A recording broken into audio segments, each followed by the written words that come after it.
Capítulo 1, então, do livro de Jó. Vamos ler os 3 primeiros versos, com bastante cuidado e atenção. Havia um homem na terra de Uz, cujo nome era Jó, homem íntegro e reto, temente a Deus e que se desviava do mal. Nasceram-lhe 7 filhos e 3 filhas. Possuía 7.000 ovelhas, 3.000 camelos, 500 juntas de bois e 500 jumentas. Era também muito numeroso o pessoal ao seu serviço, de maneira que este homem era o maior de todos os do Oriente. Versículo 12. Disse o Senhor a Satanás: Eis que tudo quanto ele tem está em teu poder.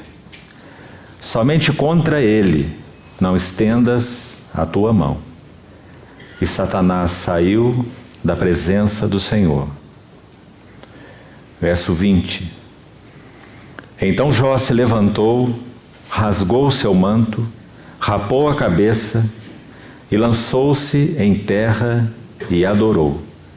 E disse: Nu saí do ventre de minha mãe, e nu voltarei.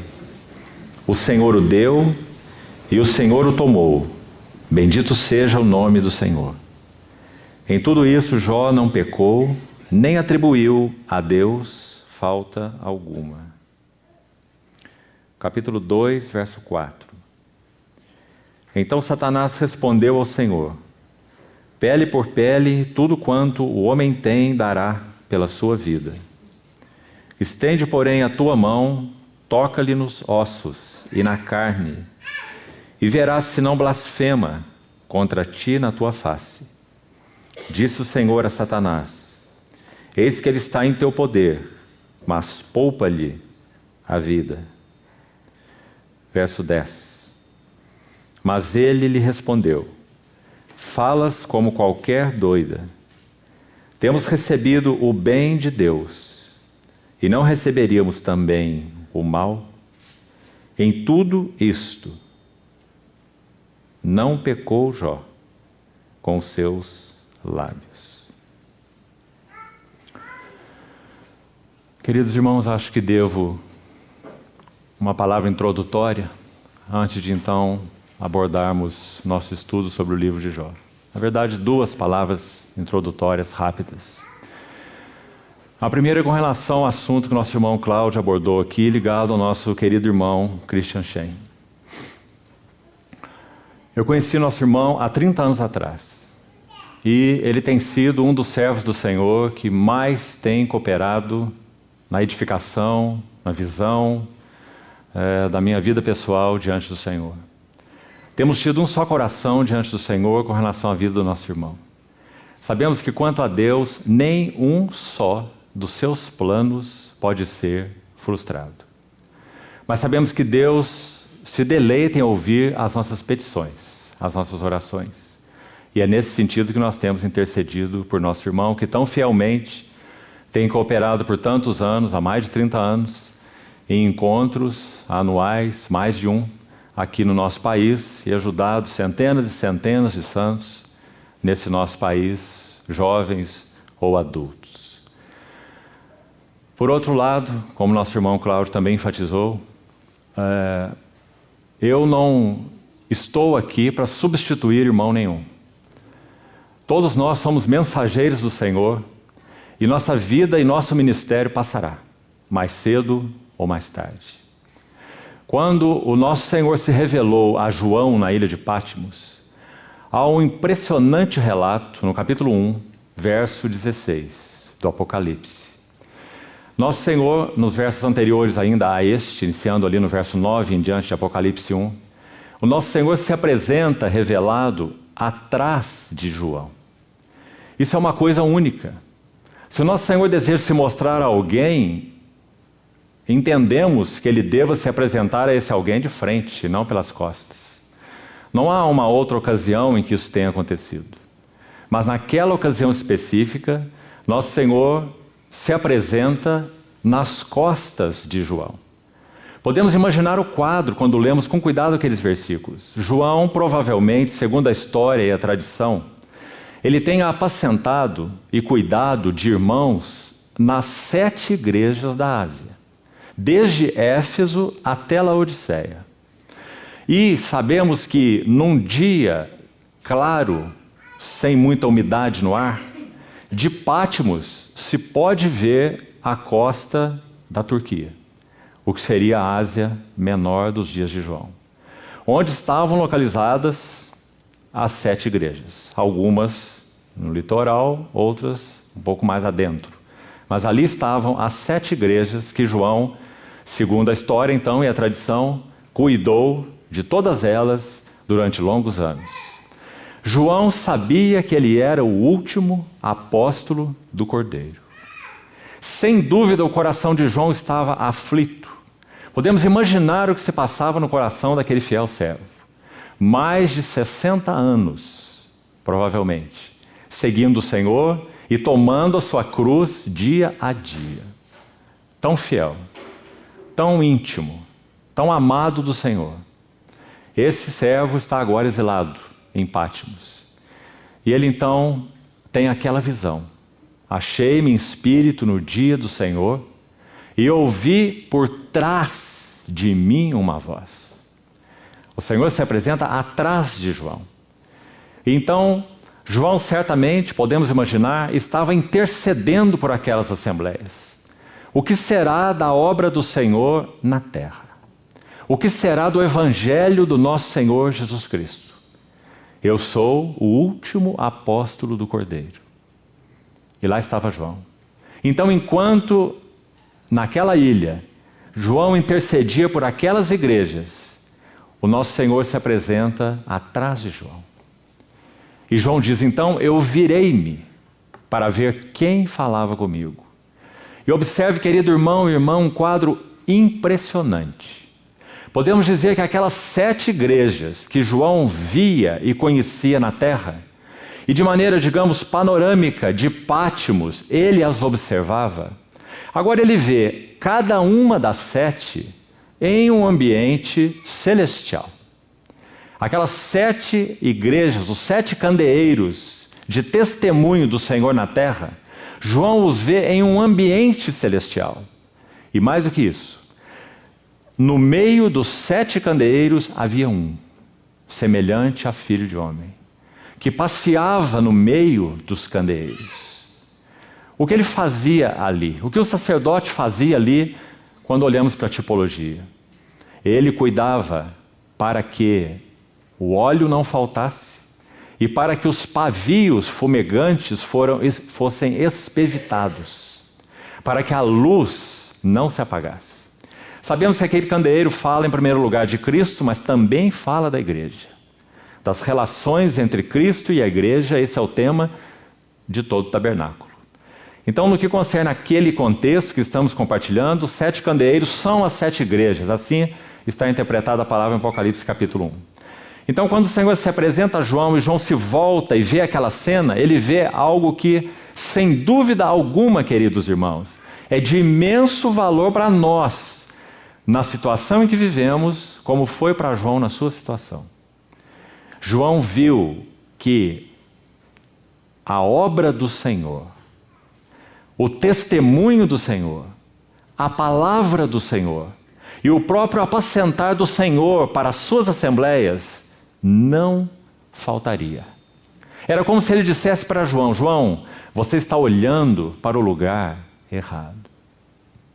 Não olhe para as igrejas, não olhe para a obra.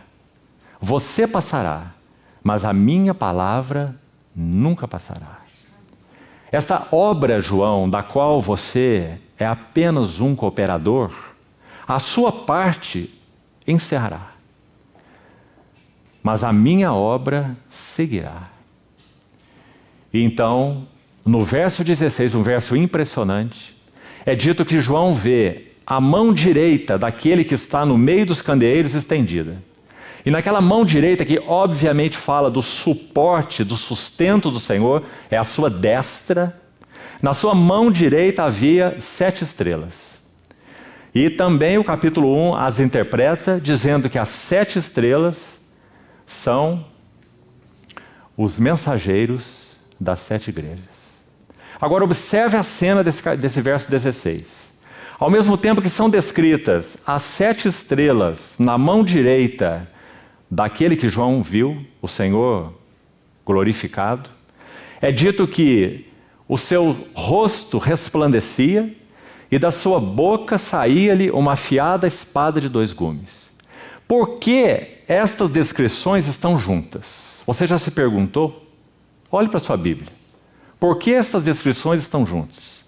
A sua mão direita, 7 estrelas, ou seja, 7 mensageiros, ou os anjos, como é dito aí, mensageiros das 7 igrejas. O rosto do Senhor brilhando, como João descreve, como o sol na sua força. E da sua boca saía-lhe uma afiada espada de 2 gumes. Irmão, será que não está claro nesse versículo que nosso Senhor está garantindo para João que os seus mensageiros, suportados pela sua destra, eles sempre, se permanecerem fiéis, eles sempre verão a face do Senhor e sempre ouvirão a palavra que sai da sua boca. E assim, a obra do Senhor prosseguiria. Independente de este mensageiro ou daquele mensageiro, o mensageiro, nosso Senhor Jesus, aquele que anda no meio dos 7 candeeiros de ouro, permaneceria. Então, queridos irmãos, que essa nota sirva de consolo para os nossos corações, porque se posso tomar a liberdade de dizer algo pessoal, tem servido de muito para o meu próprio coração. Tenho cooperado na obra do Senhor há mais de 30 anos, em muitos lugares, no Brasil e fora do Brasil. E esta palavra tem sido de imenso consolo para o meu próprio coração. Quem anda no meio dos 7 candeeiros é o Cristo exaltado. A obra é dele. As assembleias são dele. A palavra é dele. Quem sustenta os seus mensageiros com sua mão direita é ele.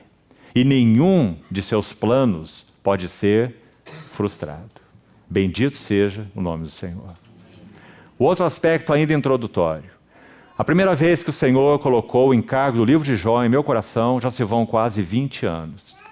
E nós já fizemos essa abordagem desse livro em diversos contextos, maiores ou menores no que concerne a sermos mais exaustivos. Desde 4, 5 mensagens, até 9 mensagens, até 17 mensagens. É um livro de muito conteúdo e de muito significado para os nossos dias. Então, quando nossos irmãos tiveram o entendimento do Senhor, em particular os que cooperam na obra chamada A Maturidade, fizeram contato comigo, então, sim, o Senhor confirmou em meu coração a carga de repartir em mais esse contexto o assunto desse livro de Jó. Que, como nosso querido irmão Cláudio abordou no início, é, sem dúvida, uma palavra atualíssima para os nossos corações.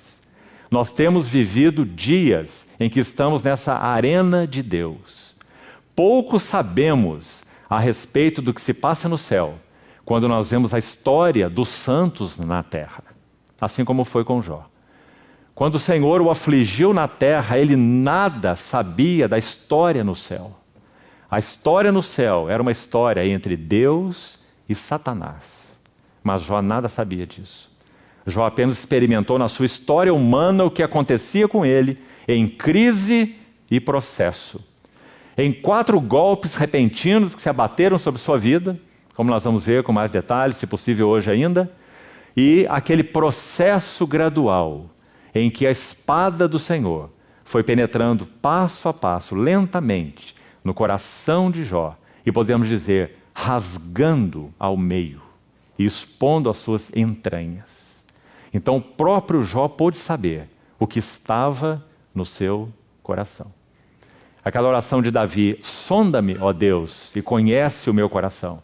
Prova-me e conhece os meus pensamentos. Vê se há em mim algum caminho mau, guia-me pelo caminho eterno. Salmo 139, os últimos versículos. Sem dúvida foram a realidade do que o Senhor estava fazendo na vida de Jó. Nós sabemos pelo convite para essa conferência que foi pedido aos irmãos que lessem pelo menos 10 vezes esse livro de Jó. Se assim o fizeram, muito bem. Porque, como nós falamos, para que nós tivéssemos uma abordagem calma sobre esse livro, nós teríamos que ter 17 mensagens. E nós iremos buscar fazê-la em 9 mensagens. Então nós iremos lê-lo, as partes mais focadas, mais centrais, buscando a ajuda do Senhor, para que o Senhor possa conduzir-nos nas notas que Ele deseja nos dar para esse tempo de conferência que teremos. As notas específicas, que só o Senhor pode nos ajudar e nos dar sensibilidade para percebermos o que Ele quer falar conosco nesse tempo para esses irmãos que então estão presentes aqui. Então essas 2 notas introdutórias eu gostaria que ficassem bem claras para todos nós. Queridos irmãos, esse primeiro capítulo e segundo capítulo de Jó, assim como os versos finais do capítulo 42, a partir do verso 7, 42, verso 7 até o final, o epílogo do livro de Jó, e os 2 capítulos iniciais, o prólogo do livro de Jó. Esses capítulos são chamados de narrativa de enquadramento. O que seria uma narrativa de enquadramento? Fácil quando pensamos em uma pintura. O artista faz aquela pintura maravilhosa, a obra-prima da sua vida, e ele então manda colocar as molduras. Porque as molduras devem, de alguma maneira, não chamar atenção para si mesmas, mas devem ser colocadas no quadro de tal forma que, o enquadrando, mostrem de alguma maneira e foquem de alguma maneira a beleza da obra, do quadro. Então, quando nós olhamos essas narrativas que são feitas em prosa, o livro de Jó é a maior poesia da Bíblia, depois entraremos em mais detalhes, mas esses 2 capítulos iniciais, registre isso, e os versos finais do capítulo 42, a partir do verso 7 até o verso 17, eles são em prosa, ou seja, em narrativa. 2 capítulos iniciais e os versos finais do livro de Jó. Narrativa de enquadramento, ou seja, eles colocam uma moldura para que então nós possamos apreciar a beleza do quadro, da pintura. Agora, a partir do capítulo 3, verso 1, até o capítulo 42, verso 6, nós temos uma enorme poesia. É a maior poesia da Bíblia. Irmãos, é tão interessante que um dramaturgo francês chamado Victor Hugo, muito conhecido, século XIX na França, não cristão, ele disse que o livro de Jó talvez fosse a maior obra da literatura mundial de todos os tempos. Muito interessante essa observação desse homem não cristão. A maneira literária como esse livro foi escrito é assombrosa, é maravilhosa. Nós vamos buscar hoje ver esses 2 capítulos, daqui a pouco entraremos em alguns detalhes, 6 cenas. 2 capítulos, narrativa ainda de enquadramento, a poesia não começou, aquele trabalho mais profundo de Deus ainda não iniciou, Jó ainda não está no processo do trabalhar de Deus, Jó está ainda na crise que Deus abateu sobre ele, com vistas ao seu propósito definido. E nesses 2 primeiros capítulos nós temos 6 cenas. E vamos chamá-las de cenas alternadas no céu e na terra. Nós vamos daqui a pouco identificar onde elas ocorrem. As cenas vão se alternando. O livro abre com uma cena na terra. Imediatamente, ainda no capítulo 1, nós temos uma cena no céu. Daqui a pouco entraremos nos detalhes. Em seguida, ainda no capítulo 1, nós temos nova cena na terra. Iniciando o capítulo 2, nós temos nova cena no céu. Uma cena na terra inicial, uma cena no céu. Terceira cena na terra. Quarta cena no céu. Quinta cena na terra. E uma última na terra novamente. Então são 6 cenas alternadas, podemos dizer. Sendo que as 2 últimas especificamente não se alternam, são 2 na terra. Então nós temos terra, céu e terra, terra. 6 cenas. E daqui a pouco explicaremos alguns detalhes sobre ela. E essas cenas, elas compõem essa narrativa então de enquadramento. Quando o Senhor vai precipitar sobre Jó a crise. para que então o processo do trabalhar de Deus, o processo gradual, o processo lento, no qual Jó falhou, aconteça. Quando a crise foi precipitada sobre Jó, Jó não falhou. Jó não atribuiu a Deus falta alguma. Ele não blasfemou contra Deus em sua face. Importante que isso fique muito claro. Porque quando nós entrarmos na seção poética, a partir do capítulo 3, nós vamos ver que Jó peca. Então nós podemos dizer, então Satanás realmente obteve a vitória. Mas o desafio lançado não foi exatamente esse. O desafio lançado foi que, se os bens de Jó, seus filhos e seus bens fossem tocados, ele blasfemaria contra Deus na face do próprio Deus. Como isso não aconteceu, Satanás investe de novo e diz pele por pele, e tudo que o homem tem dará pela sua vida. Então, de novo, ele recebe permissão do único soberano, daquele que tem seus decretos, aquele que decreta com sabedoria, aquele que através dos seus planos conduz ao seu propósito final específico, que vamos ver qual é, não vamos citar isso agora. Jó então peca quando esse processo gradual acontece. Mas quando a vida de Jó, a pele de Jó, a saúde de Jó é tocada, Jó não blasfema com seus lábios. E então Satanás é silenciado. Nós não vemos mais Satanás no livro de Jó a partir do capítulo 2. Porque Satanás foi silenciado. Porque no desafio lançado, Jó foi vitorioso pela graça de Deus. Ele não blasfemou contra Deus em sua face. Mas agora, como nenhum dos planos de Deus pode ser frustrado, então entenda com muita clareza e com muita atenção para que você não deturpe o que vai ser dito aqui. Satanás não é mais que um servo de Deus. Então, quando esse servo de Deus, chamado Satanás, debaixo dos decretos do único e absoluto soberano, esse que é chamado no livro de Jó em torno de 30 vezes de o Todo-Poderoso, uma palavra específica interessante. Se você examina esse livro, você vê que Jeová é usado pouquíssimas vezes, Todo-Poderoso é usado em torno de 30 vezes, é um nome patriarcal de Deus. Então, quando esse Todo-Poderoso encerra o seu processo, ele usou, nós vamos ver no final do livro, as mãos do próprio Satanás a seu serviço. Porque nenhum dos seus planos pode ser frustrado. Bendito seja o Senhor.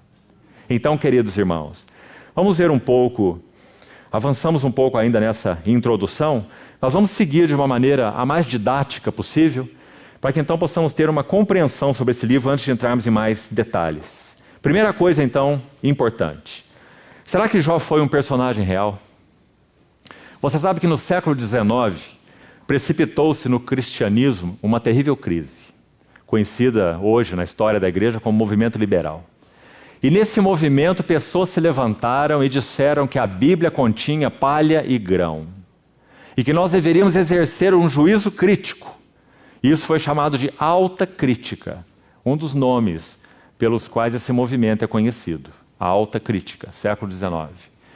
E eles procuraram abordar a Bíblia de maneira crítica, para que se separasse na Bíblia o que era casca e o que era grão.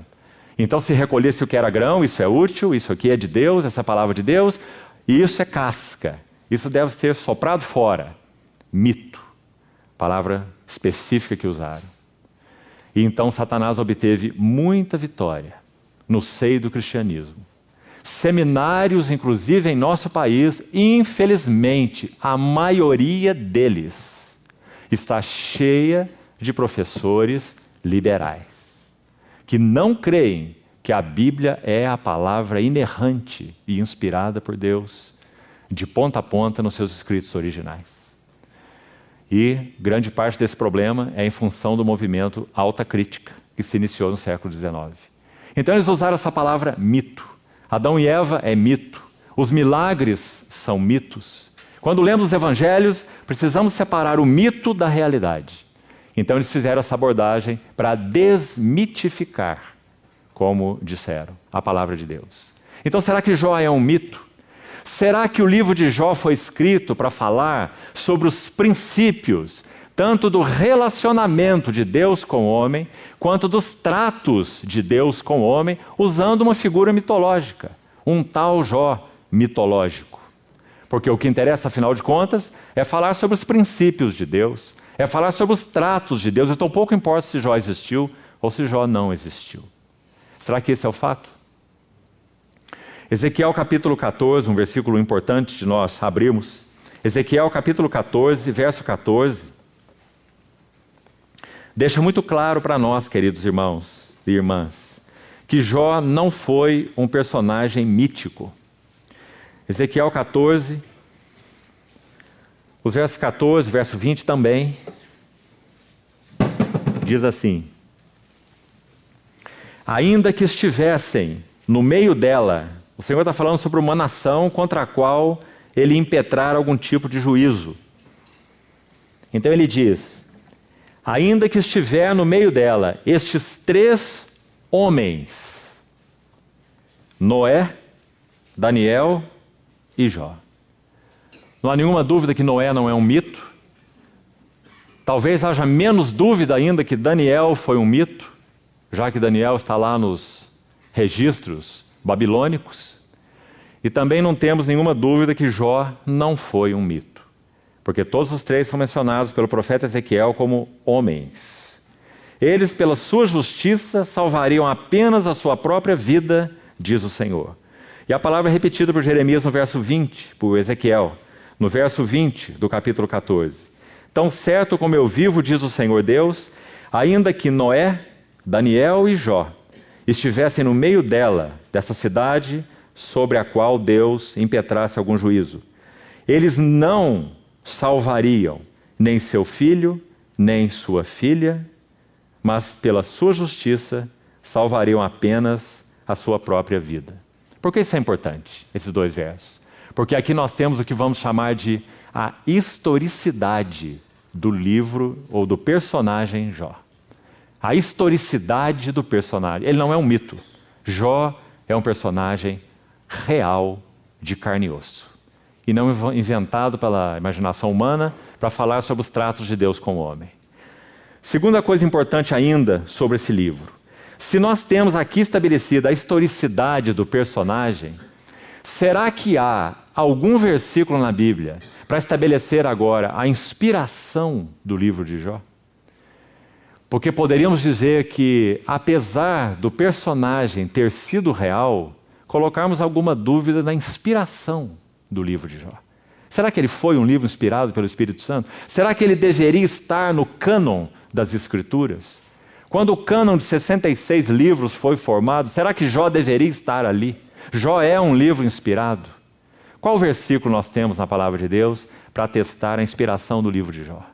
Em particular, um versículo apenas. Basta este versículo. E nós vamos ver por quê. Abramos em 1 Coríntios capítulo 3. Impressionante que esse verso esteja aqui no Novo Testamento. Porque aqui nós vamos ver Paulo,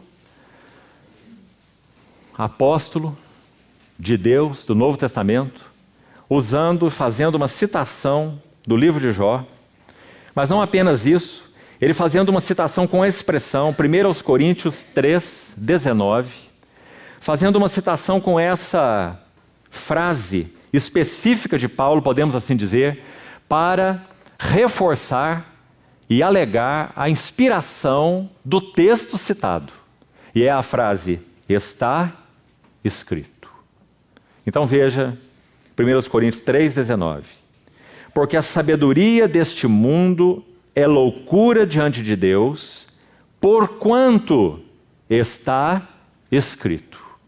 Nós vamos ver, vou citar alguns exemplos rápidos aqui em Coríntios mesmo, poderíamos citar em outras epístolas, para mostrar para os irmãos como Paulo usa essa expressão, está escrito, para asseverar a inspiração do texto citado, que não é uma palavra de homem, mas com essa frase está escrito, Paulo atesta a inspiração divina.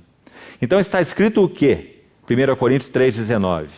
Ele apanha os sábios na sua astúcia. Versículo 19. Onde esse versículo ocorre no livro de Jó? Jó, capítulo 5, versículo 13. Paulo extraiu esse versículo do livro de Jó e o intitulou com essa expressão apostólica particular dele, está escrito. Os irmãos querem ver onde mais ela ocorre rapidamente, apenas para nossa confirmação? Olhe, por exemplo, aí mesmo, nessa página aberta, capítulo 2, verso 9. Coríntios, capítulo 2, 1 Coríntios 2, 9. Mas como está escrito, novamente, veja a expressão está escrito. E aqui está citado Isaías 64, 4. Deus que trabalha para aquele que nele espera. Nem olhos viram, nem ouvidos ouviram, nem jamais penetrou em coração humano. Paulo faz como uma paráfrase de Isaías 64, 4. Mas ele intitula também, ele coloca essa epígrafe, está escrito. Veja aí. Olha o capítulo... Só mais alguns exemplos. Olha o capítulo 9 de Coríntios mesmo. 1 Coríntios 9. 9, 9. Porque na lei de Moisés, não temos nenhuma dúvida da inspiração da lei de Moisés. Quantas vezes o Senhor citou a lei de Moisés, o Pentateuco, os 5 livros? Na lei de Moisés está escrito. Mais uma vez, a mesma epígrafe, como Paulo a usa. Olha o capítulo 10 mesmo aí, verso 7. Não vos façais, pois, idólatras, como alguns deles, porquanto está escrito. E ainda há outra expressão no capítulo 14. Capítulo 14 mesmo, de 1 Coríntios. Veja o verso 21. Na lei está escrito. Então, essa é a epígrafe que Paulo usa quando ele quer atestar a inspiração do Espírito Santo sobre a Escritura. Então, queridos irmãos, temos 2 textos aí muito preciosos. Primeiro, Ezequiel 14, como vimos, Ezequiel 14, 14 e 20, a historicidade do personagem. Jó está ao lado de Daniel e de Noé. E no texto de 1 Coríntios 3,19, nós temos a inspiração do livro de Jó. Então não apenas Jó foi um personagem real, como o livro de Jó é escritura inspirada por Deus. Graças ao Senhor. Porque então poderemos ver os tratos de Deus com o homem. E mais que isso, podemos dizer que no escopo maior, nós vamos ver o propósito eterno de Deus ao tratar com o homem. Sabe, irmãos, o que diz a história, a tradição? Escute esse dado. Que Jó provavelmente viveu nos dias de Abraão, mas eles não se conheceram. Jó e Abraão não têm nada a ver um com o outro. Mas foram, segundo uma tradição muito bem firmada, nós vamos citar algumas evidências aqui que nos interessam muito. Jó muito provavelmente viveu nos dias de Abraão. Agora, Jó não teve nenhuma relação com o povo de Israel. E Abraão foi o pai da nação de Israel. Então, quando nós olhamos o trato de Deus com Jó, o que nós vemos imediatamente? Que Deus está tratando um homem, se revelando a um homem e tratando um homem que nada tem a ver com a nação de Israel. Será que isso significa alguma coisa para nós? Significa muito para nós. Significa que o propósito eterno de Deus está ligado ao homem e não à nação de Israel, ou a um homem específico. Então aí entra o livro de Jó, podemos dizer, ao lado de Abraão, como seu contemporâneo, mostrando então a beleza do trato de Deus com o homem, que estava fora, podemos assim dizer, desse pacto de Deus com Abraão. Porque é o homem, esse foco no que concerne ao eterno propósito de Deus, de formar nesse homem o caráter do seu filho. Então, sim, isso é de muita importância. Mas escute uma outra coisa interessante. É dito, e é quase que um senso comum entre muitos eruditos, que foi Moisés quem traduziu o livro de Jó. Se Jó é um livro escrito há 2000 anos antes de Cristo, que foi mais ou menos o tempo de Abraão, acho que você sabe, Abraão viveu mais ou menos 2000 anos antes de Cristo. Então, se Jó é contemporâneo de Abraão, há um consenso em grande parte dos eruditos que foi Moisés quem traduziu o livro de Jó e incluiu o livro de Jó no cânon. Ou colocou o livro de Jó entre os sagrados ou os inspirados. Agora, irmãos, há uma tradução, uma versão da Septuaginta, para os irmãos que não sabem, a chamada versão dos 70, ou a Septuaginta, é uma tradução para o grego das escrituras hebraicas, na maior parte, e aramaicas, alguns textos do Velho Testamento aramaicos, a maioria hebraica. Então, 70 eruditos fizeram tradução do texto hebraico para o grego, e ela é chamada a versão dos 70, ou a Septuaginta. Há mais de uma versão. Uma das versões da Septuaginta diz que Jó viveu 240 anos. E essa versão da Septuaginta atesta que Jó também foi contemporâneo de Abraão. Agora, quais seriam as evidências mais específicas que nós teríamos sobre isso? Vamos citar 4, para você então anotar e pensar sobre elas. Primeira evidência da antiguidade do livro na época de Abraão. O nome patriarcal de Deus, ou Todo-Poderoso, é usado em Jó em torno de 30 vezes. Isso é muito significativo. Você se lembra de Gênesis 17? O Senhor faz 11 visitas a Abraão. Uma história maravilhosa, que começa em Ur, nas trevas, e termina em Moriá. Deus visita Abraão 11 vezes.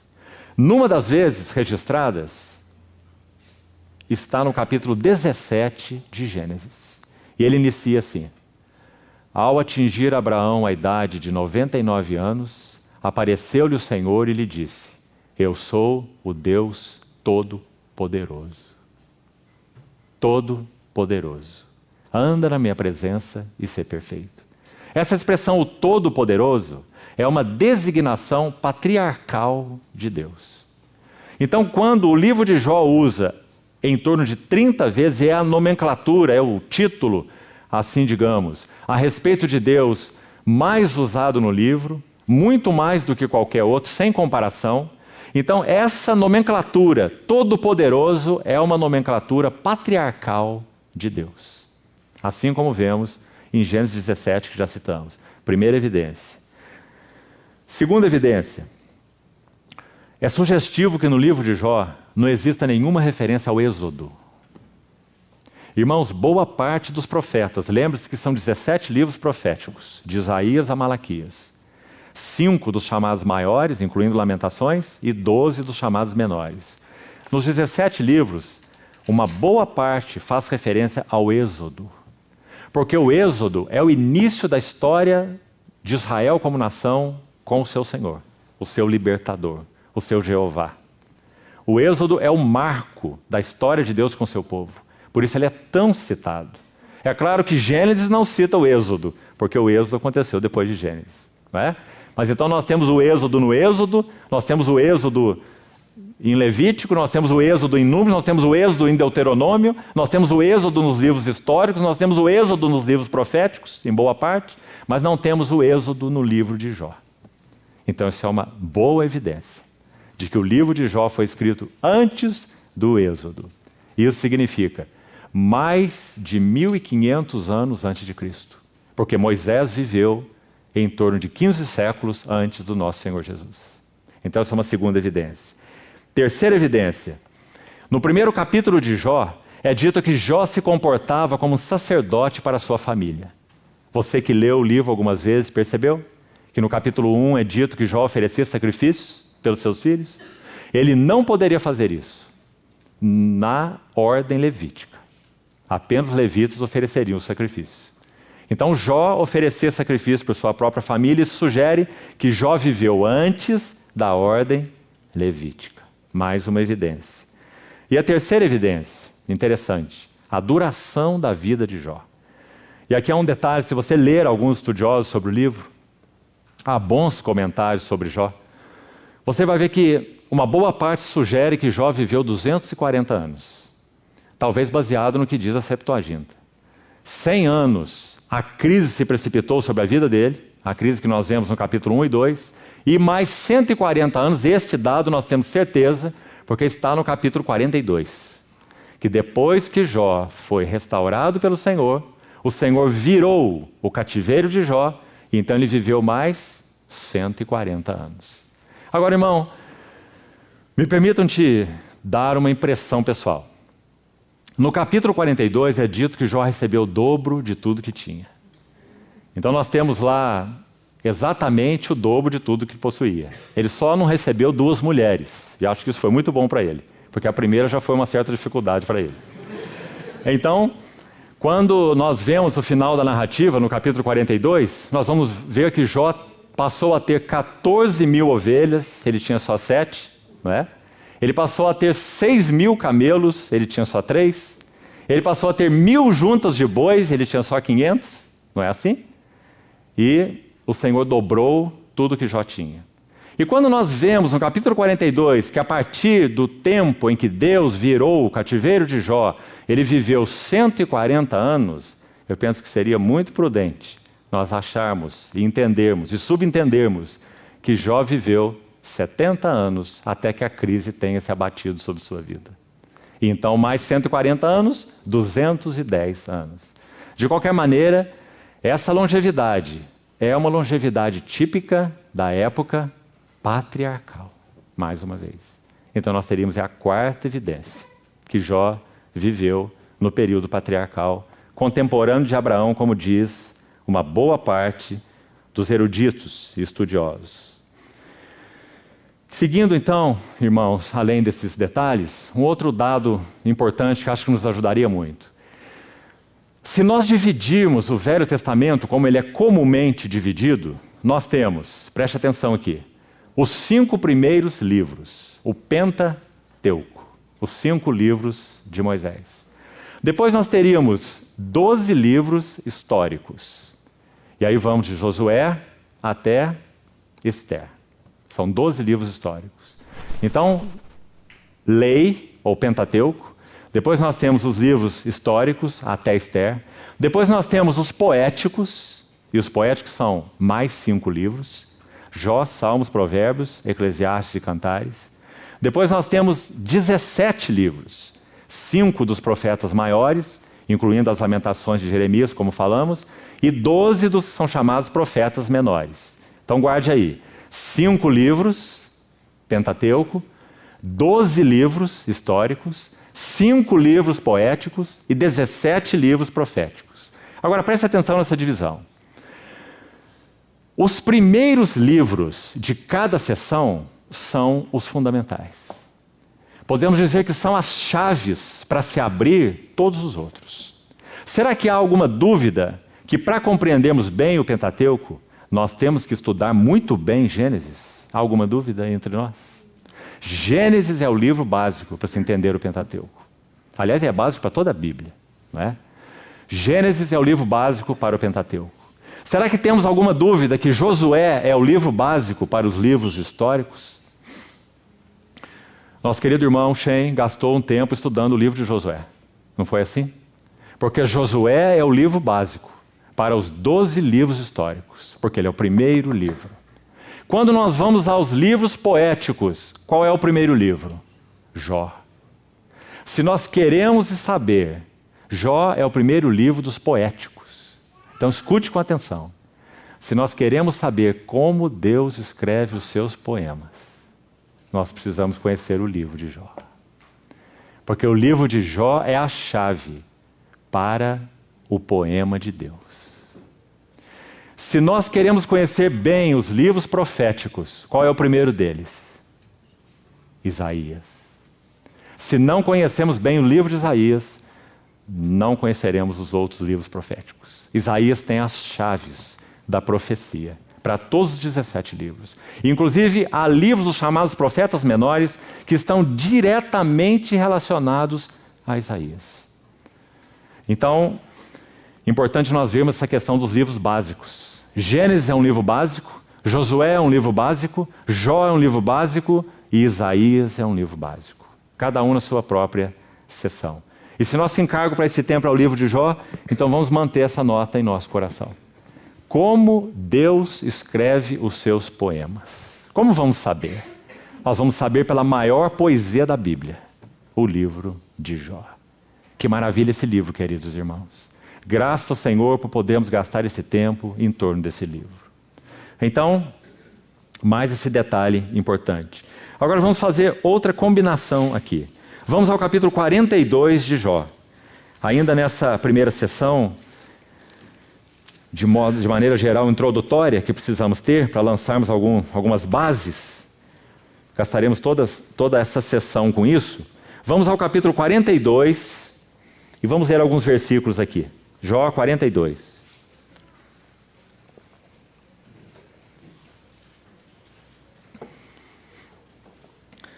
Até o verso 6, no capítulo 42, nós estamos concluindo a sessão, então, poética.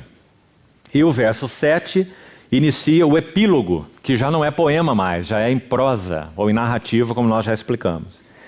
Então diz assim, o capítulo 42. Então respondeu Jó ao Senhor: bem sei que tudo podes, e nenhum dos teus planos pode ser frustrado. Quem é aquele, como disseste, que sem conhecimento encobre o conselho? Na verdade, falei do que não entendia. Coisas maravilhosas ou altas, sublimes demais para mim. Coisas que eu não conhecia. Escuta-me, pois, havias dito, e eu falarei. Eu te perguntarei e tu me ensinarás. Então preste atenção nesses dois versos finais. Encerram a sessão poética. Eu te conhecia só de ouvir. A ideia aqui é, eu havia ouvido algo de ti. Interessante essa expressão. Eu havia ouvido algo de ti, mas agora os meus olhos te veem. Por isso eu me abomino e me arrependo no pó e na cinza. Esse verso 42, 5, é o verso chave do livro de Jó. Tudo que Deus faz na vida de Jó é com esse propósito final. Meus olhos te veem. Não é nosso encargo para essa sessão falarmos sobre ele. Se o Senhor permitir, na 9ª sessão, na última delas, chegaremos lá. Então esse é o verso chave do livro. E quando estudarmos o livro, vamos ver muito claramente por quê. Eu te conhecia só de ouvir, ou eu havia ouvido de ti, mas agora, e então essa linda expressão, meus olhos te veem. Há um verso no Novo Testamento que precisamos unir a esse que acabamos de ler, Tiago capítulo 5, que junto com o verso que acabamos de ler, queridos irmãos, compõe o que podemos chamar dessa chave para abrirmos o livro de Jó. 42:5, eu te conhecia só de ouvir falar, mas agora os meus olhos te veem. E Tiago capítulo 5, versículo 11, um importantíssimo versículo, no contexto de Jó, que diz assim: eis que temos por felizes aos que perseveraram firmes. Tendes ouvido da paciência, que contém a mesma ideia de perseverança, de constância, de resistência. Tendes ouvido da paciência de Jó, e vistes que fim. Então, guarde essa palavra fim aí. Porque a ideia dessa palavra, por trás dessa palavra, é de algo completo. É a ideia do telos em grego. Algo final, algo completo, algo perfeito. Que fim o Senhor lhe deu? Porque o Senhor é cheio de terna misericórdia e compassivo. Agora, irmãos, mais impressionante ainda nesse versículo são essas duas frases finais. Olhe de novo com atenção. Você leu o livro de Jó algumas vezes? Você leu com cuidado? Você viu o que aconteceu no livro de Jó? Agora, Tiago está dizendo que aquilo que o Senhor operou em Jó e o fim que o Senhor lhe deu é porque o Senhor é cheio de terna misericórdia. Mas será que nós chamaríamos o Senhor assim ao lermos o livro de Jó? Será que nós diríamos à primeira vista, quando lemos o livro de Jó, que o Senhor é cheio de terna misericórdia? Você se apresentaria alegremente para se pôr no lugar de Jó? O Senhor é cheio de terna misericórdia. Irmão, se a nossa resposta primeira é que não, nós não nos apresentaríamos, é uma boa resposta, porque Jó também não se apresentou. Essa questão, essa batalha foi travada no céu e Jó estava completamente inconsciente dela, do que acontecia no céu, como nós falamos. Jó não se apresentou, Jó foi apresentado. Foi Deus quem disse: observaste o meu servo Jó. Mas, queridos irmãos, como falávamos, nos propósitos de Deus que não podem ser frustrados, cada linha do que o Senhor traçou na jornada de Jó foi uma linha cheia de terna misericórdia. O Senhor não fez algo em Jó para produzir um efeito que é a sua terna misericórdia. Cada linha, cada ponto que o Senhor deu na vida de Jó significa sua terna misericórdia. Porque o Senhor é cheio de terna misericórdia. E não apenas isso, é dito que ele também é compassivo. E essa palavra é maravilhosa. Significa que quando Jó sofria, obviamente, entenda como deve ser entendido, que Deus sofria. Assim como quando um filho sofre, o seu pai sofre com ele. E sabe, irmãos, quando nós somos filhos e nosso pai nos disciplina, nós não achamos que realmente é assim. Nosso pai nos falava isso, você se lembra? E nós não acreditávamos. Nosso pai, se foi um bom pai, minimamente um bom pai, ele assentava no nosso lado, nos corrigia, muitas vezes nos disciplinava fisicamente e nos dizia assim: meu filho, eu sofro mais que você. Meu filho, isso dói mais em mim. Mas nós não podíamos acreditar em nosso pai, até que nós nos tornamos pais e tivemos nossos filhos. Porque o Senhor é cheio de terna misericórdia e compassivo, sofre junto conosco. Então, queridos irmãos, essas chaves, penso eu, são muito importantes para compreendermos um pouco do contexto de Jó, da importância do livro, da beleza do livro, da inspiração do livro, do lugar do livro, da maneira como Deus escreve os seus poemas, como falamos. Agora, acho que ainda teríamos tempo hoje, se não seguimos amanhã, de falarmos um pouco sobre essas 6 cenas. Então vamos voltar ao capítulo 1 de Jó, para abordarmos um pouco, pelo menos, do que aconteceu. Como falamos, não podemos ser exaustivos, nem essa é a nossa pretensão. O que aconteceu nessas 6 cenas, pelo menos de mais relevante, para entender esse processo de crise que Deus precipitou sobre a vida de Jó. Então vamos lá. Vamos fazer uma divisão primeiro, que nós apenas citamos no início, mas não localizamos. A primeira cena no livro de Jó, vai olhando para a sua Bíblia, por favor, ela começa no capítulo 1, versículo 1, e vai até o versículo 5. Então aqui nós temos a primeira cena na terra. Capítulo 1, verso 1 a 5. É uma cena completa. Nós lemos o verso 1 ao 3 na nossa introdução, e o verso 4 diz que aqueles filhos de Jó, os seus 7 filhos e 3 filhas, eles iam à casa uns dos outros, faziam seus banquetes, mandavam convidar suas irmãs, como diz o verso 4. Decorrido o turno dos dias dos banquetes, estava lá Jó oferecendo sacrifício por eles, não é? Porque ele diz: quem sabe eles tenham blasfemado contra Deus em seu coração, no versículo 5. Então uma cena completa, uma cena na terra. Só para efeito de divisão, depois daqui a pouco voltamos nela. A segunda cena, versículo 6. Veja que essa cena é definitivamente no céu. Num dia em que os filhos de Deus, obviamente são anjos, esses filhos de Deus, assim são mencionados em outras passagens, anjos como sendo filhos de Deus, não pode ser outra coisa, definitivamente. Num dia em que os filhos de Deus vieram apresentar-se perante o Senhor, veio também Satanás entre eles. Então até o versículo 12 nós temos uma cena no céu. Depois tocamos em alguns detalhes. Então de 7 a 12, cena no céu. Mais uma vez o cenário se alterna. E nós temos o verso 13 até o final do capítulo, nova cena na terra. Quando Satanás sai da presença do Senhor, assim termina o verso 12. Então diz: sucede esse dia em que seus filhos e suas filhas comiam, bebiam. E aí nós temos verso 15, 16, 17 e 19. 4 golpes. E cada um dos golpes que Satanás dá sobre Jó, debaixo da permissão do Senhor, encerra com esse refrão. Observe, final do verso 14. Só eu escapei para trazer-te a nova. Observe essa frase. Ela acontece no final do verso 15, 16, 17 e 19. São 4 golpes intempestivos que precipitam uma crise na vida de Jó.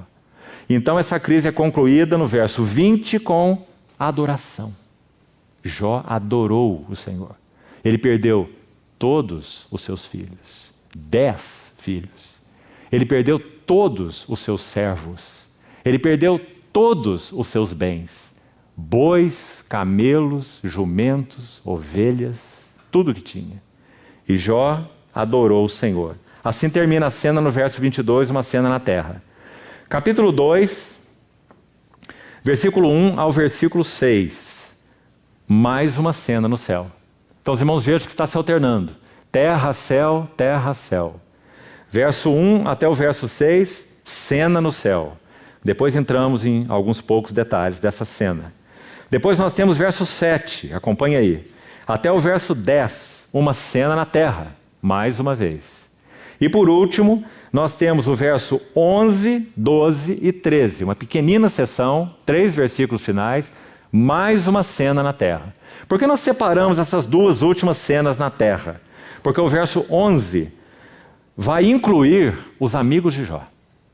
Até o verso 10, de 7 a 10, nós temos apenas uma cena com Jó. E aqui, no caso, sua esposa. E o versículo 11 vai incluir os 3 amigos de Jó. Ele faz Bildade e Zofar. Então essa é a 6ª cena, versos 11 a 13. Espero que você tenha então acompanhado essa divisão aí das 6 cenas. Agora vamos ver rapidamente um pouco sobre cada uma das cenas, mesmo que panorâmica, objetivamente. Primeira cena então, cena número 1.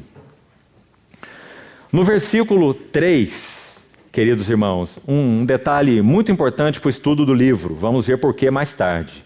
Final do verso 3 diz: este homem era o maior de todos os do Oriente. Agora escute uma coisa aqui. Há um erudito bíblico, um grande erudito bíblico, chamado Joseph Sais. Olha o que ele escreve a respeito de Jó ser o maior do Oriente. E veja que relato impressionante, escute. Joseph Sais diz assim: Jó tinha familiaridade com escritos, gravuras em pedras, mineração, metalurgia, edificação, expedição, história natural, astronomia e ciência em geral. Esse homem Jó não era fraco, né? Isso é o que diz Joseph Sais. O maior do Oriente. Uma ilustração sobre esse versículo que também acho que nos ajudaria, nós vamos estudar, se o Senhor permitir, por sua misericórdia, com detalhes, os capítulos 29, 30 e 31 de Jó. E eu não quero nem falar nada sobre eles, senão eu vou cair em tentação. Porque esses capítulos são incríveis, são especiais, mostrando que ponto Deus atingiu no coração de Jó. Capítulo 29, 30 e 31. Esses 3 capítulos. E no capítulo 29 de Jó, no verso 25, para você constar aí nas suas anotações, é dito que Jó se assentava como príncipe entre as suas tropas, se referindo ao povo no meio do qual ele vivia.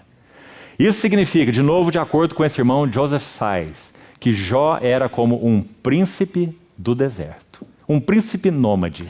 Esse era Jó. Um homem dessa envergadura.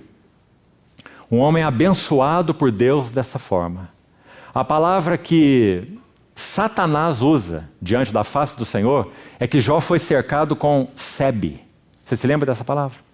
Sebe significa cerca, não é? Cercado com cerca. Sebe é a ideia de cerca mesmo. Que Deus o cercou, Deus cuidou, colocou esse ambiente de guarda sobre Jó de tal maneira que então ele era impenetrável. Então Satanás lança aquele desafio.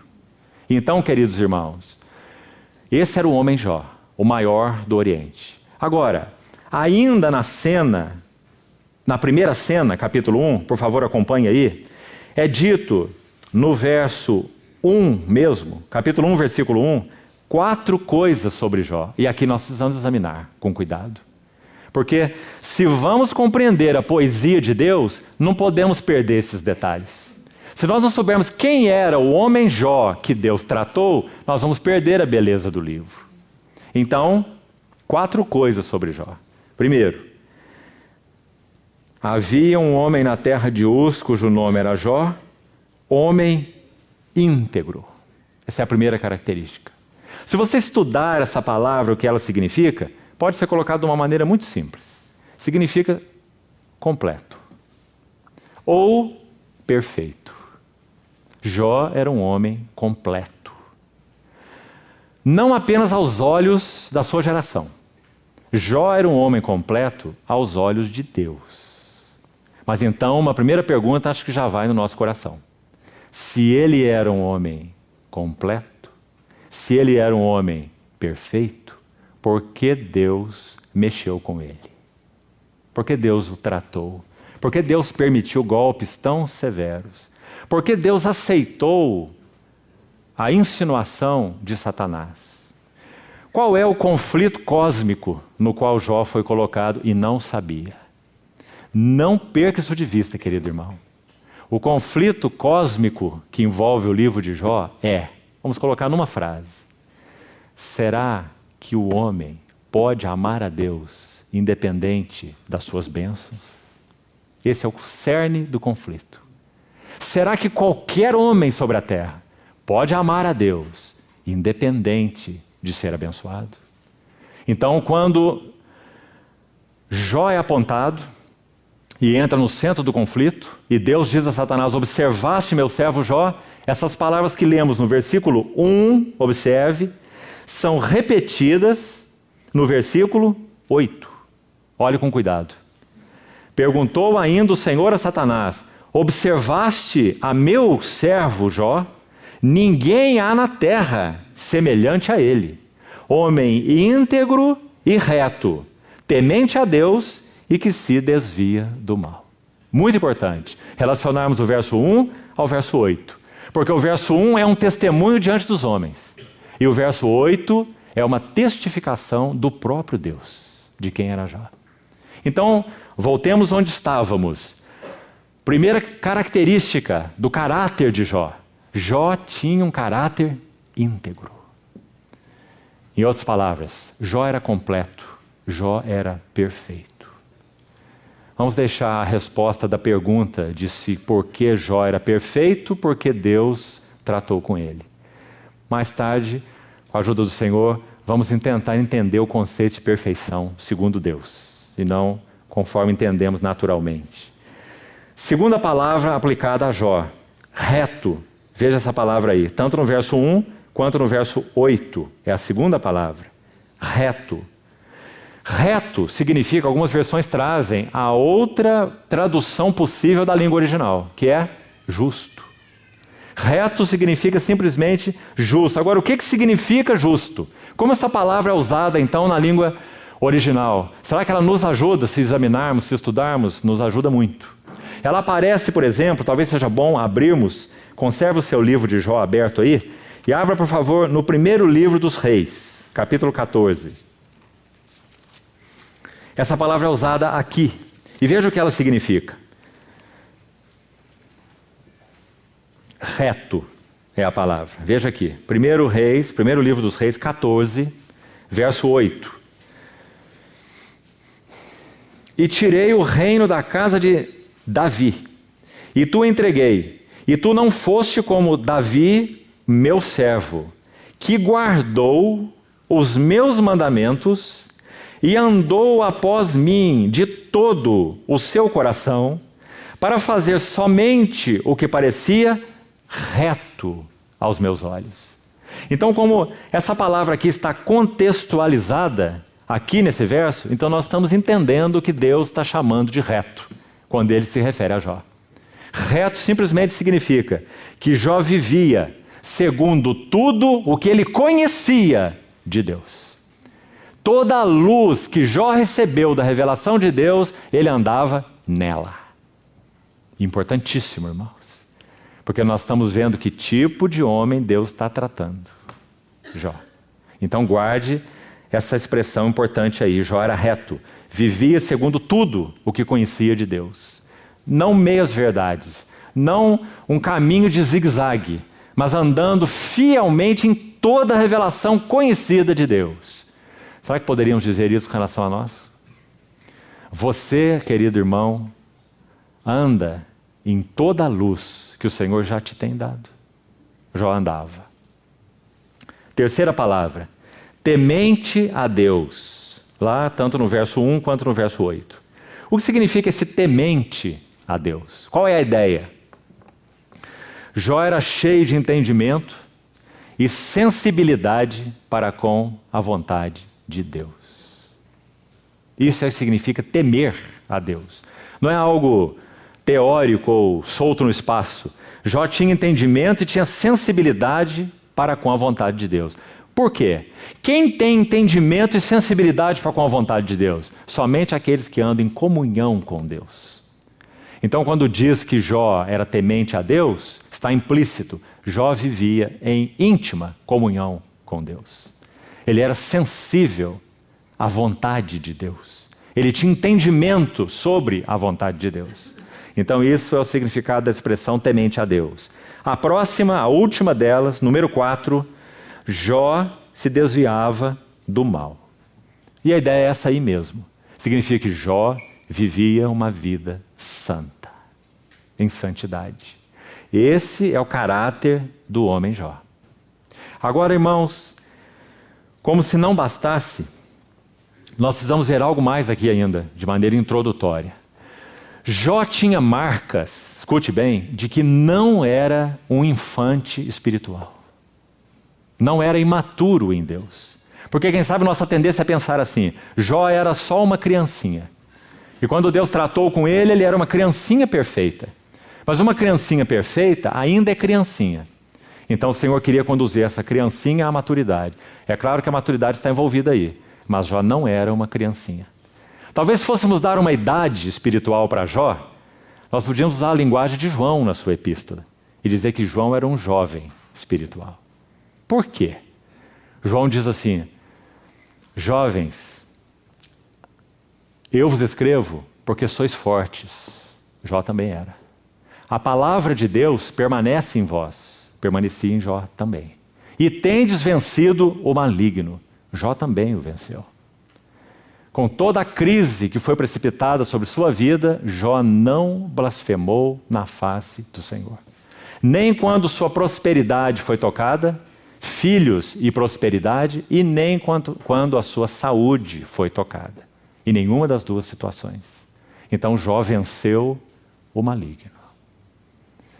Mas Jó era um jovem espiritual e Deus tinha algo a fazer na vida dele. Mas isso competia a mão de Deus em Jó através daquilo que foi produzido, entre aspas, pelo próprio Satanás, com a supervisão, governo e controle de Deus. Então o Senhor iria operar um processo na vida de Jó que se iniciou daquela maneira, porque ele tinha algo mais para fazer em Jó. Então, vamos ver essas marcas de que Jó não era imaturo espiritualmente, que penso nos interessam muito. Vamos lá, alguns versículos do próprio livro. Veja o capítulo 29. Jó 29. Como nós dissemos, é um capítulo impressionante, que posteriormente, com a ajuda do Senhor, iremos ver mais detalhes. Verso 21, diz assim: os que me ouviam, esperavam o meu conselho e guardavam silêncio para ouvi-lo. Se Jó era um conselheiro, e se essa era a atitude daqueles para quem ele ministrava conselhos, então está evidente que Jó não era um infante espiritual, um bebê espiritual. Mais um exemplo desse aspecto mesmo. Olha o verso 25. Eu lhes escolhia o caminho, e assentava-me como chefe, e habitava como rei entre as suas tropas. Foi esse verso que citamos há pouco, mostrando que Jó era como um príncipe, né, do deserto. Mas veja, eu lhes escolhia o caminho. Então Jó era, segundo esse verso 25, e também o 21 que nós lemos, eles ouviam e esperavam pelo meu conselho. Jó era um conselheiro. Então Jó não era imaturo, um bebê espiritual. Mais uma característica. Aí mesmo nesse capítulo, capítulo 29, verso 25, parte final, último verso, parte final, diz: habitava como rei entre as suas tropas e como quem consola os que pranteiam. Mais uma característica de Jó. Jó era um consolador. Então, além de ser um conselheiro, Jó era também um consolador. Não era um infante espiritual. Mais uma marca, capítulo 29 mesmo, veja o verso 3. Ele está lembrando seus dias passados. Ele diz: quando Deus fazia resplandecer a sua lâmpada sobre a minha cabeça, e quando eu, guiado por sua luz, preste atenção, eu, guiado por sua luz, caminhava pelas trevas. Isso significa, Jó andava debaixo da luz de Deus. Então ele não era um bebê espiritual. Irmãos, há um verso impressionante sobre o próprio Senhor Jesus, Isaías 50, 10 e 11, que diz que o nosso Senhor Jesus, como servo do Senhor, andou em trevas sem luz nenhuma. Não é? Não é exatamente o mesmo que é mencionado a respeito de Jó. Mas Jó está dizendo que, no que concerne ao ambiente em que ele estava, ele tinha luz para caminhar no meio das trevas. Né? Eu, guiado por sua luz, caminhava pelas trevas. Isso não é um bebê espiritual. Né? Então, mais uma característica. Veja o verso 4. Uma última. De que Jó não era um infante espiritual.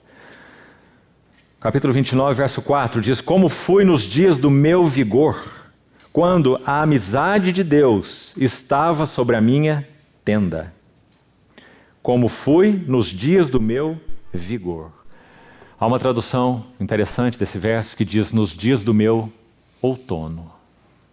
Irmãos, nos tratos de Deus conosco, a nossa vida, se formos colocar em termos de estações do ano, a nossa vida debaixo dos tratos do Senhor não termina no outono.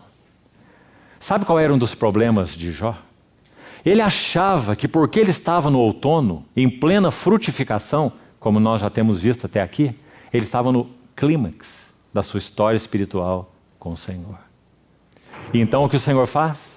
Digamos, ele tira Jó do outono e traz Jó para a última estação, o inverno. E quando Jó entra no inverno, ele falha. Jó falha, mas nenhum dos seus planos pode ser frustrado. Quando Jó entra no inverno, ele peca contra Deus. Ele atribui coisas indignas ao próprio Deus. Nós vamos ver que ele pinta quadros de Deus que são impressionantes. Para nós que vivemos na luz do Novo Testamento, absurdos, alguns deles. Como Jó chegou a ver Deus dessa maneira. Porque ele achava que quando ele estava no seu vigor, olha esse verso com atenção, verso 4, nos dias do meu vigor. Ele está lembrando antes da crise precipitar sobre sua vida. Eu estava em plenos frutos, como nós já citamos até aqui. E ele achou que a sua maturidade espiritual estava concluída com a frutificação, com o inverno, com o outono. Interessante, queridos irmãos. Se nós olhamos a vida de Paulo, você sabe que você pode estudar a vida de Paulo baseada nas 4 estações. Primavera, verão, outono e inverno. Lembra-se? Na primavera da história de Paulo com o Senhor, ele escreveu as epístolas aos Tessalonicenses. Como um jovem, digamos, espiritual. Um pouco mais à frente, ele escreve as epístolas do verão. Romanos, Gálatas e 1º e 2º Coríntios. Fortes, quentes, epístolas de tratamento. Mas no outono da sua vida frutífera com o Senhor, ele escreve as maravilhosas epístolas de Efésios, Filipenses, Colossenses e Filemão. Paulo estava no outono. Ali ele escreveu, por exemplo, Efésios, que é considerada a sua carta mais alta. Mas, irmãos, Deus ainda tinha o inverno da vida de Paulo. Então, quando ele vai para a sua segunda prisão, a prisão da masmorra romana, de onde ele escreve as 2 epístolas para Timóteo e a epístola a Tito. São suas 3 últimas cartas. Você se lembra que ali ele menciona o inverno? Ele diz para Timóteo: apressa-te a vir ter comigo antes do inverno. E traze a capa que eu deixei em Troade e os pergaminhos. Ou seja, além do outono maravilhoso de Paulo, Deus ainda tinha um inverno para Paulo. Queridos irmãos, quando o tão estimado servo do Senhor, Watchman Nee, estava concluindo seus anos na prisão, foram 20 anos, ele escreve algumas cartas enviadas para fora então daquela prisão, e uma delas para sua irmã. E nessa carta para sua irmã, ele não podia usar, como em nenhuma outra, a expressão Deus, a expressão fé, ou qualquer expressão que tivesse relação com Deus ou com o Evangelho. Então sua irmã havia enviado a ele alguns donativos na prisão. E ele escreveu um bilhete de agradecimento. E nesse bilhete, em linhas gerais, ele diz a ela que não se preocupasse com ele, que ele estava suprido em todas as coisas.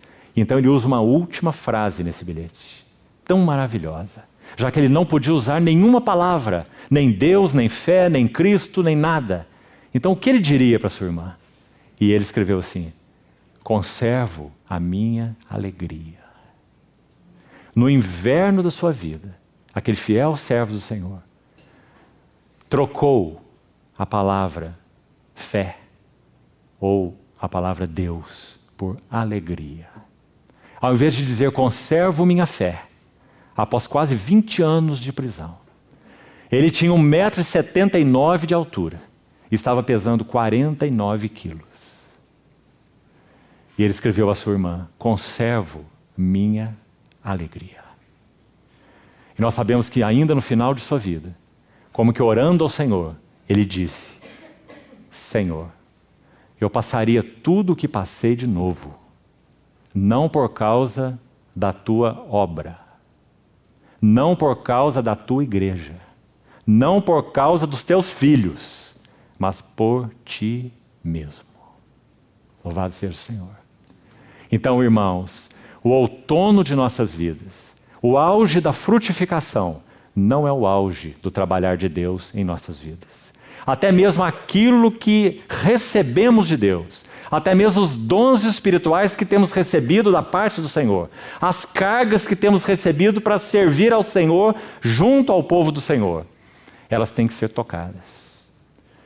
Se o Senhor não tocar os nossos frutos, nunca saberemos o que Jó disse no final do seu livro: eu te conhecia só de ouvir, mas agora os meus olhos te veem.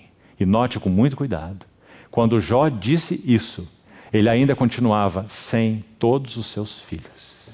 Ele ainda continuava sem a sua saúde. Nada mudou externamente, mas tudo mudou internamente.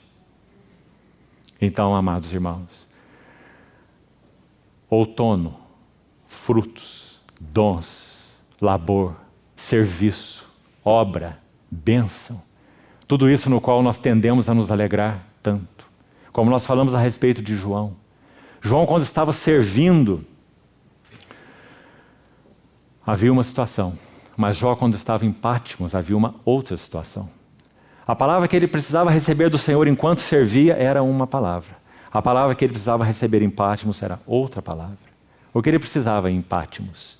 Ver aquele que anda entre os 7 candeeiros de ouro e sustenta na sua mão direita os 7 mensageiros.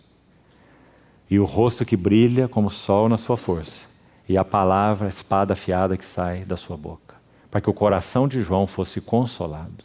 Mas Jó achava que a sua vida reta, íntegra, santa, uma vida de sacerdócio no seu lar, uma vida de conselheiro, uma vida de príncipe, uma vida andando no meio de trevas, mas tendo luz, conhecendo a Deus, era o auge, o clímax da sua relação com Deus. Ou seja, o seu outono. Jó confundiu as estações. Deus ainda tinha um inverno para Jó. E é no inverno que ele poderia dizer: agora meus olhos te veem. Bendito seja o Senhor. Então, queridos irmãos, acho que já temos que ir concluindo por aqui. Ficamos só nessa primeira cena. A ideia era passar pelas 6 cenas hoje. Se o Senhor nos ajudar, amanhã vamos procurar fazer então um resumo das 5 e já temos que entrar no capítulo 3, do contrário não vamos chegar nem na metade do livro de Jó. Que o Senhor nos ajude, seja misericordioso conosco. Vamos orar e concluir aqui por hoje.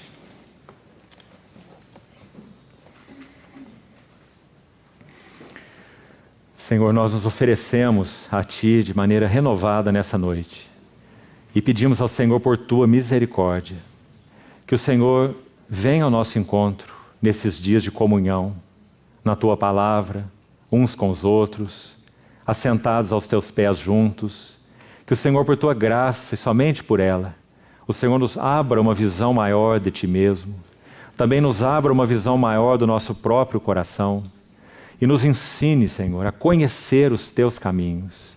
Introduz-nos em uma realidade de intimidade e de conhecimento de Ti, que ainda não possuímos. Livra-nos de nossas ilusões, em particular essas auto-ilusões. Guarda-nos, Senhor, que a Tua luz raie sobre os nossos corações e nós entendamos os caminhos pelos quais o Senhor nos tem guiado. Qual é o Teu escopo? Qual é o Teu fim? Qual é o Teu propósito eterno? Senhor, guarda nosso coração, te pedimos nesses dias. Guarda esse ambiente de conferência. Não permita que o inimigo alcance qualquer vantagem sobre nós. Guarda nossos corações, os nossos pensamentos, nossas ansiedades, conflitos interiores. Ó Senhor, socorre-nos, para que o Senhor realmente possa prevalecer nesses dias de comunhão. Confiamo-nos a Ti uma vez mais. Que as Tuas palavras que foram ditas, que realmente tenham saído de Tua boca, não se percam nessa noite. Guarda as Tuas palavras em nosso coração, Senhor. Queremos seguir contigo, para louvor da glória da Tua graça. Em Teu precioso nome oramos. Amém.